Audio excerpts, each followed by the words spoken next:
So, my dear colleagues, I beg to take you back briefly. I had forgotten to mention something that is essential. But we need to also note, I need to let you know and remind you that among the other portions of the other pars intermedia, there are remnants of the pars intermedia which are part of the corticotrophs that release a hormone known as melanocyte stimulating hormone. Melanocyte stimulating hormone. MSH, abbreviated as MSH. So we have among the remnants, we have the remnants of the pars intermedia, those tissues that I talked about, and those remnants of the pars intermedia are part of the corticotrophs that we have been discussing.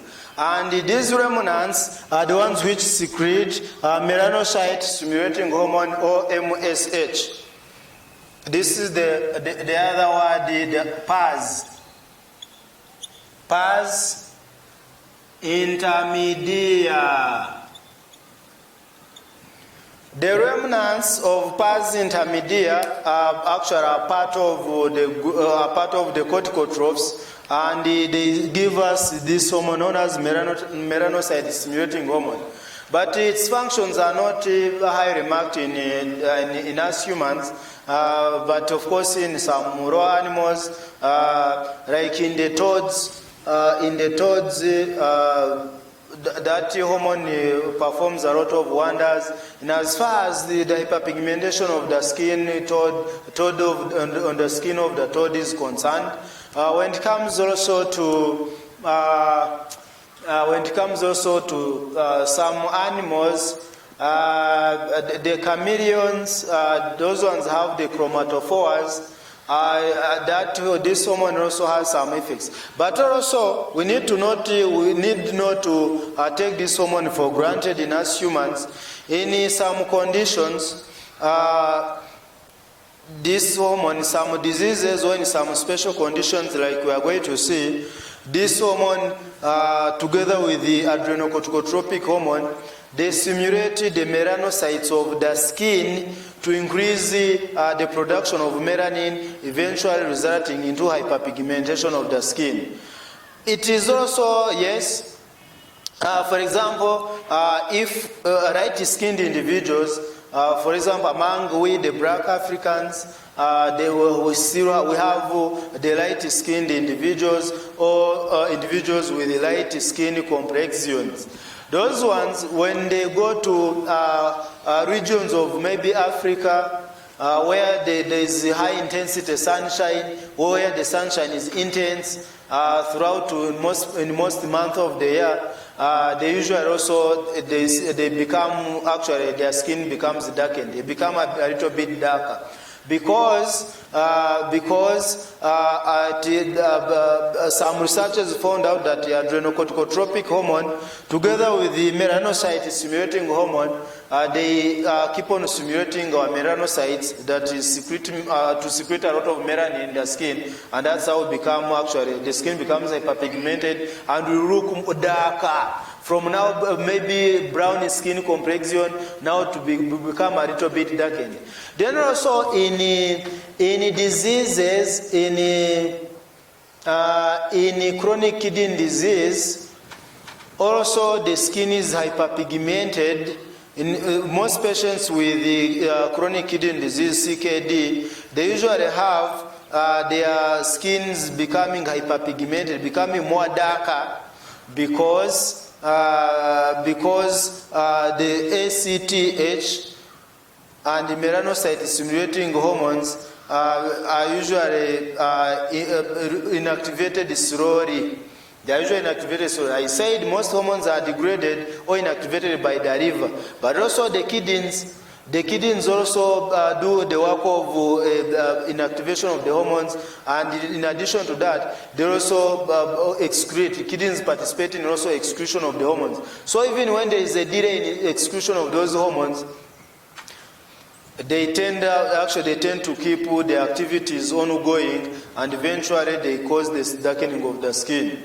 Then I also need to inform you that selectively in pregnancy, there is that dark line around the abdomen that becomes more prominent on the abdomen of the mother. This is our umbilical cord, our umbilicus.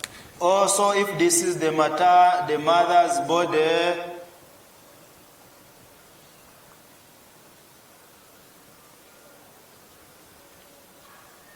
if this is the maternal body, the abdomen, there is a line that becomes very prominent. That line becomes more hyperpigmented in the center or in the middle of the abdomen. The one that passes around the linea, is it the linea nigra? Yes, the linea aruba. Of course, beneath you have the tuberous of the rectus abdominis muscles. You remember in that anatomy, we have where the tuberous of the rectus abdominis muscles fuse. Within that center, there's what we call the linea aruba. So above the linea aruba, above the linea aruba, we have the skin. That skin, there's on that skin, in the middle of that skin of the abdomen, of mother's abdomen, where we see as the pregnancy grows, starting from first trimester, second trimester, third trimester, this line keeps on becoming darker and darker, becoming hyperpigmented. And it's the one we call the linea nigra. It's the one we call linea nigra.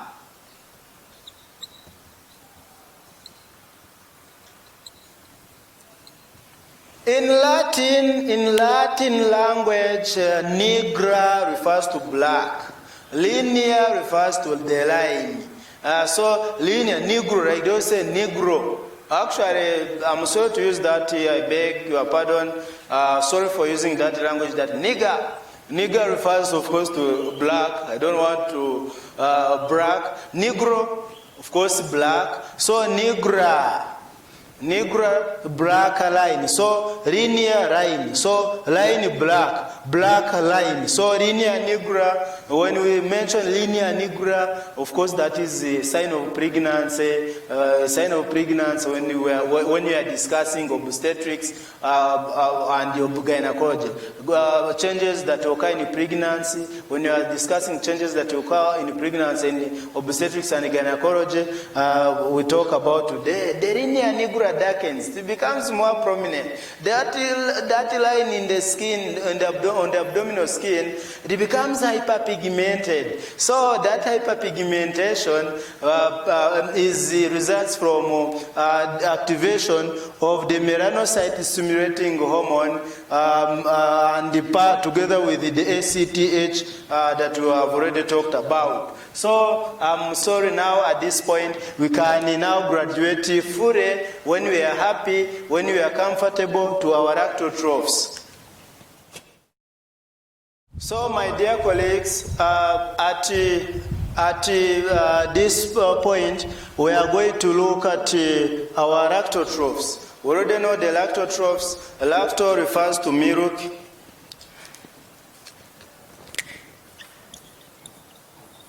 Lacto refers to milk.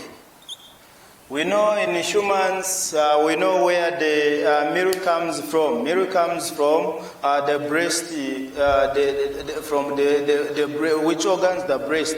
So our lactotrophs, as you know them, they secrete prolactin hormone, which initiates milk production in the mammary glands. So when you hear lacto referring to milk, you need to immediately connect. Oh, lacto, milk. So milk, where does milk come from in the humans? The breast. So this hormone, lactotrophs, give us the hormone called prolactin.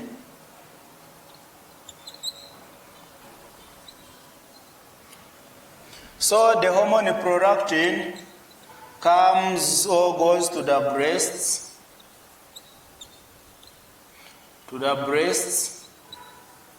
Of course, this happens in most cases in pregnancy. That's when this hormone is over-secreted. Of course, in the normal levels for that, and it stimulates the growth or the proliferation of the breast tissues, and eventually they prepare or they start initiating the synthesis of milk. And I said that the hormone that is responsible for milk release or let down or ejection, it is oxytocin. But milk production, milk synthesis, milk manufacturing, it is the prolactin that is responsible. So when we mention the breasts, the mammary glands of the breasts, it is this hormone that is responsible for the stimulation of milk production. So we need to note that. In individuals, of course, even in individuals, especially females who are not pregnant, maybe who have tumors within the anterior lobes of the pituitary adenomas, if that pituitary adenoma or if it is very active, producing hormones like prolactin, eventually we end up actually with the hyperprolactinemia, too much levels of hyperprolactin levels in blood, and eventually milk is produced by the breasts, by the mammary glands without pregnancy. And you know what happens. So of course, there are some drugs which are given to such patients to suppress milk production. And you know that medication, it begins with the letter B. Let me say bro. It begins with the bro. So I don't want, at this point, I don't want to keep on using medication. But again, bromocriptine. Let me let the cat, I have already let the cat out of the bag. So bromocriptine, you'll find out how it works to inhibit milk production.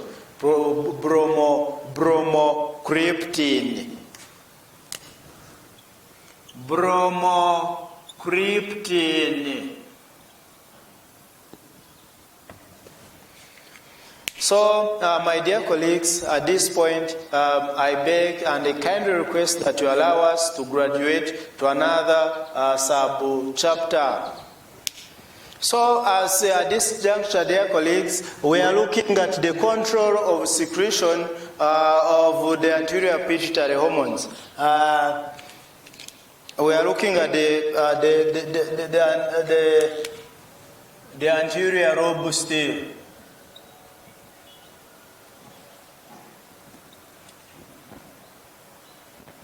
Not both lobes, but we are looking at the control of secretion of pituitary hormones, or particularly the anterior lobe. So generally, secretion of anterior pituitary hormones is regulated in two ways. First, we have the neurosecretory cells in the hypothalamus, which secrete the 5 releasing hormones or the releasing factors that we saw. And we saw that they stimulate the secretion of anterior pituitary hormones, and number 2, regulatory mechanism number 2, we see that we have the inhibiting hormones. The inhibiting hormones suppress the secretion of anterior pituitary hormones. As we look at the control of secretion by the anterior pituitary gland, which we have already seen, and we are going to see that the secretion of the anterior pituitary hormones is regulated in two ways. In the first mechanism, or the first way, is through neurosecretory cells in the hypothalamus, secreted in those cells which secrete the first 5 releasing hormones, and we see the 5 releasing hormones stimulating the secretion of the anterior pituitary hormones.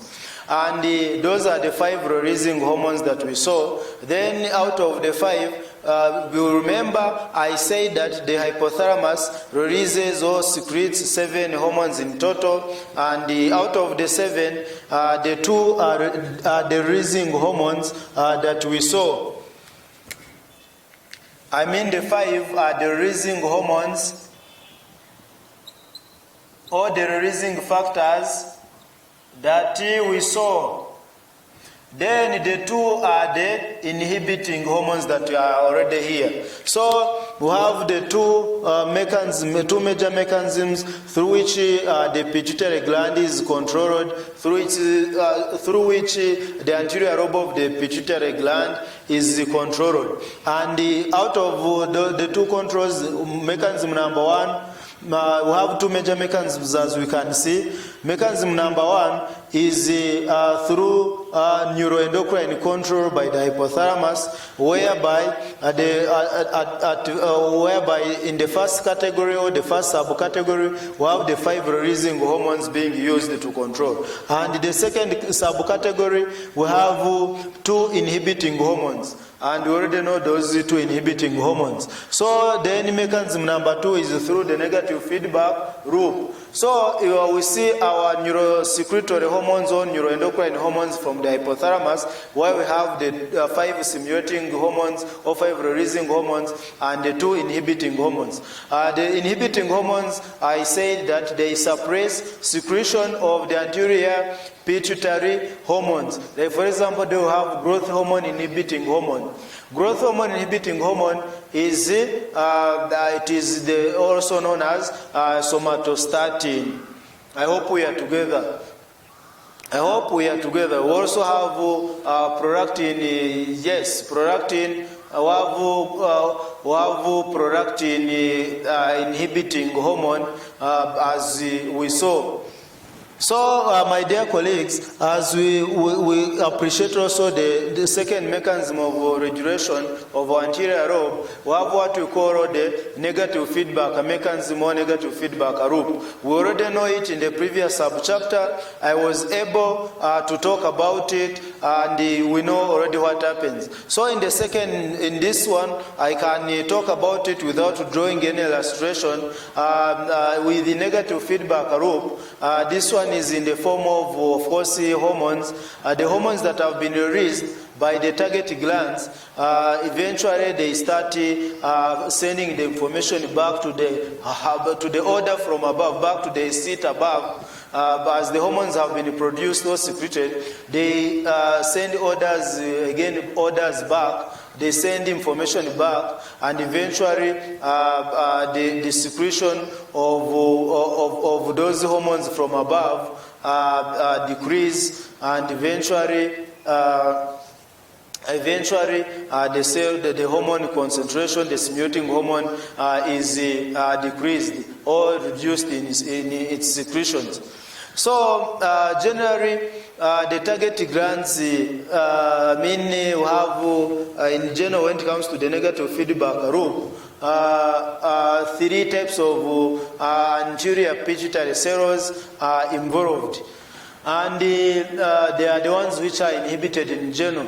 In such negative feedback loops, for example, we see the secretory activity of like thyrotrophs, gonadotrophs and corticotrophs decreasing or reducing or falling. The activities of the 3 cells that I'm talking about are the gonadotrophs. The activities that decrease or fall, they are gonadotrophs, the thyrotrophs, and the corticotrophs.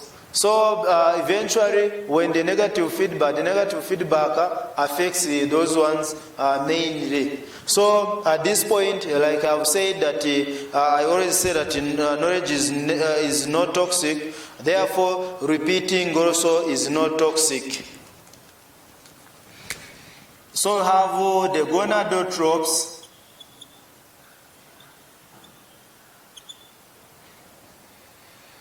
We have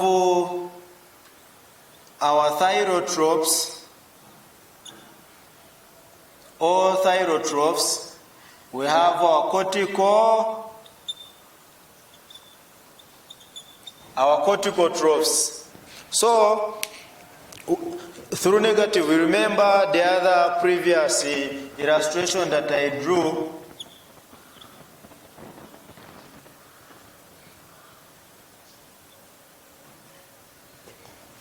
This is our hypothalamus. This is our thyroid gland. No, sorry. This is our anterior lobe of the pituitary gland. This is AP, anterior lobe of the pituitary gland. Then here we have our thyroid gland. Now what is going to happen is, here you remember we have our thyroid releasing hormone or factor being released by the hypothalamus. Then eventually in the anterior lobe of the pituitary we have the thyroid stimulating hormone, here OTSH, here still. And eventually here we end up with our T3 and the T4 hormones. So the T3 and the T4 hormones that have been eventually released at the end, we are going to see our T3 and the T4 sending inhibitory signals to the hypothalamus and also to the anterior lobe. The hypothalamus will stop releasing also by secreting the thyroid releasing hormone or factor.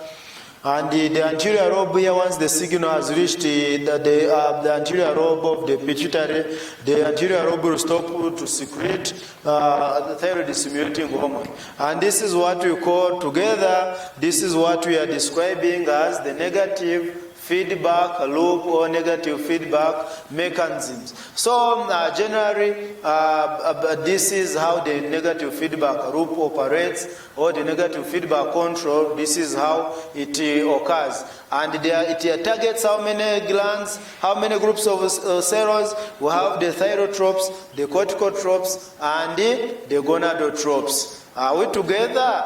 Okay. So eventually, we see the target glands, of course, getting relief when the negative feedback loop has worked. For example, like I have said, when such happens, the hormones like adrenocorticotropic hormone, which stimulates the cortex of the adrenal gland to secrete glucocorticoids, mainly cortisol, we see it actually, we see cortisol, when cortisol has been secreted, we see cortisol sending inhibitory signals through the negative feedback loop.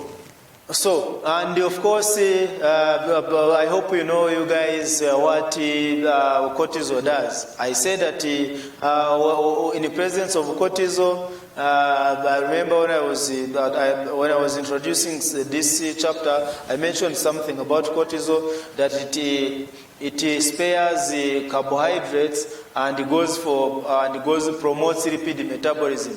That's why when carbohydrates are favored or when they are spared, they accumulate in the blood in the form of glucose. And that's why when someone with high levels of cortisol in the blood, like in Cushing's syndrome or on chronic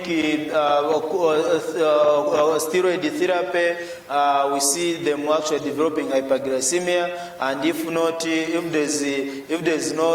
it is not stopped, we end up with diabetes mellitus. So in turn, when we have cortisol in our blood, like in the case of ACTH stimulating our adrenal cortex, we see cortisol and the related hormones being secreted, and in turn we see an elevated levels of course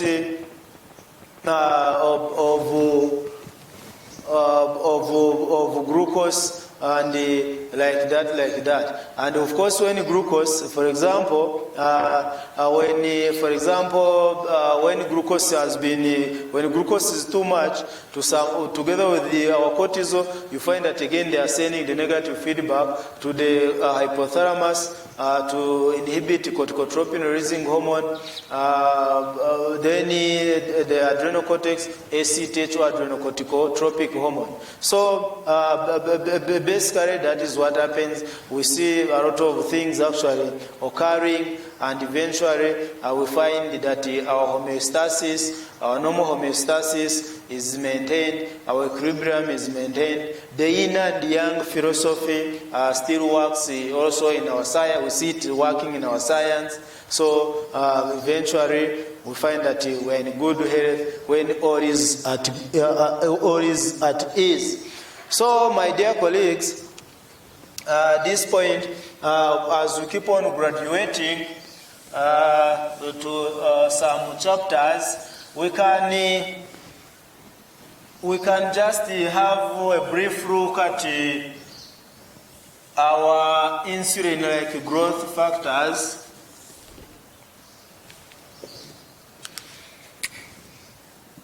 Insulin-like growth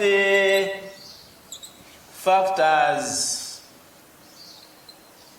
abbreviated as IGFs or somatomedins. And the prominent somatomedins that you have are called somatomedins C.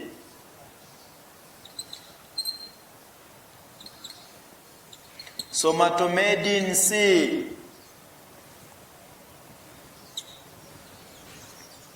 This one is the one that is required. These insulin-like growth factors, they are like insulin. They resemble insulin, but they are growth factors. And the alternative name is somatomedins or somatomedin. And the prominent one that we have, the subtype that we have, is called somatomedin C. Growth hormone passes through this to induce actually its growth factors. So as we are going to see, generally somatotrophs that we already know are the most numerous cells in the anterior pituitary gland, and they are the most abundant. You need to know that somatotrophs, they are the ones which dominate. They are the ones which dominate the anterior lobe of the pituitary gland. Those are the somatotrophs. And we already know that human growth hormone, our growth hormone, is the most anterior. It is the most abundant hormone that is released generally by the anterior pituitary gland. So among all the hormones that we have talked about, growth hormone takes a lion's share, takes a bigger share, a giant share in as far as the secretion is concerned. The somatotrophs are the majority. They form the most abundant, the highest percentage of the anterior lobe of the pituitary gland cells, and likewise we already know that they give us growth hormone. So growth hormone still remains the most abundant in terms of secretions. So the main function, and we saw that the main function of growth hormone is to promote synthesis and the secretion of small proteins, small protein hormones called the insulin-like growth factors or somatomedins. And particularly for us as humans, the one that we need to grow for the growth of the tissues, for us to grow in size and also functions of our organs, it is the somatomedin C category. So I can assure you that it is growth hormone does not stimulate growth of our body cells and tissues directly, but it does so by inducing or stimulating other cells to secrete the somatomedins or somatomedin C or insulin-like growth factor, as we have seen. So in response to growth hormone, cells in the liver, the skeletal muscles, the bones, the cartilages, the adipocytes or the adipose tissue, everywhere they start growing in number and increasing in size. So, of course, I have to inform you that tissues secrete somatomedins, which may either enter the bloodstream from the liver or act locally in other tissues as autocrine hormones or paracrine hormones or generally local hormones like we saw. So, like I said, the liver is the most, actually, the liver is one of the, like we said, the liver is a highly diversified organ in the body, performing more than 500 functions. You need to know that the liver also secretes somatomedins or insulin-like growth factors. We need to know. That is why I had to show it here among the endocrine organs, though not a typical endocrine organ. So it secretes the insulin growth factors, but also other tissues secrete them. I hope we are together. So in general, the functions of insulin-like growth factors include the stimulation of cell growth. And of course, when cells grow, they grow in size, and also at the same time, of course, okay, how can I shape it? The insulin growth factors or the somatomedins, they cause cells to grow and multiply by increasing the uptake of amino acids into the cells or into themselves, and then protein synthesis is accelerated. And as protein synthesis is accelerated, that's when we see cells, of course, increasing in size and going into cell division or into their cell cycle like that. You know, before any cell can divide, it must accumulate a lot of amino acids, it must carry out protein synthesis, and eventually we see it producing some proteins like the spindle fibers during the process of cell division, like that, replicating also, you know, in interphase, you know, when DNA replicates at those stages like that, you still remember. So in general, somatomedins are the ones responsible for that job of stimulating, causing cell growth. And how do they grow? They must first consume or increase the intake of amino acids, then promote protein synthesis, and they start actually growing in size and they undergoing also cell division in form of those cleavages that you already looked at. So generally, our somatomedins, we need also to note that they decrease or inhibit the breakdown of proteins and the use of amino acids for ATP production. Instead of our somatomedins accelerating the breakdown of our proteins and amino acids for energy generation, instead they promote anabolism.